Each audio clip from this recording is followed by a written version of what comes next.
Okay, let's take a look at solving these two equations at the bottom. Okay, and notice the difference on the right hand side. This equals a 2, this equals a log 4. Okay, so slightly different, but they've both got logs on the left hand side. Right, okay, so if I condense this particular log on the left, this is log base 3 of x minus 5 multiplied by x plus 3 because it's got a plus, okay? That still equals 2. If I FOIL this, I'm going to get x squared minus 2x minus 15, and that still equals 2. Okay, now then, what we do now is pretty much what we did up here, or here, okay? We're going to change from log to exponential. So 3 is the base, 2 is the exponent, and that equals x squared minus 2x minus 15, okay? Now, I'm going to erase that 3 squared because that is 9. 3 squared is 9, okay? So I'm going to write a 9 there.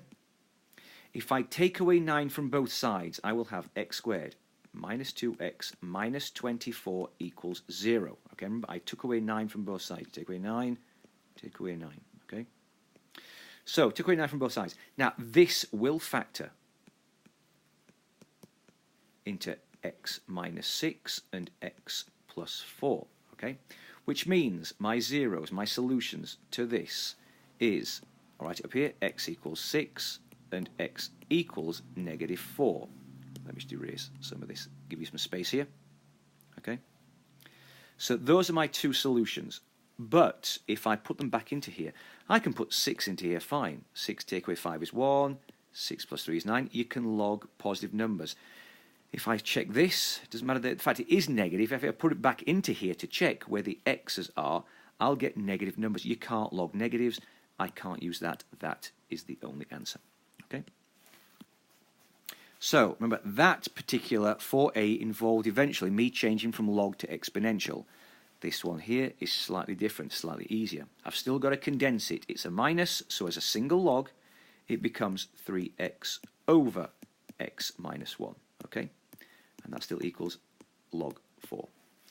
Now, from your classes, from your lessons, you should remember that if you say something like this, log a equals log b, then a must equal b. A bit like with exponents, if you have something like 2 to the a equals 2 to the b, then that a must equal b. So in other words, this equals this. So really, I don't actually need this anymore. Okay? This, if I write it over 1, is a bit like doing a cross multiplication. Or multiply both sides by the denominator, which is x minus 1. But anyway, if I do this, multiply that way, that's 3x. And it equals, multiply this way. What's 4 times x minus 1? It's 4x minus 4. If I rearrange this equation, I'm going to get x equals 4 as the answer. Just want to check on there. Yeah, that's okay. X equals 4 is the answer.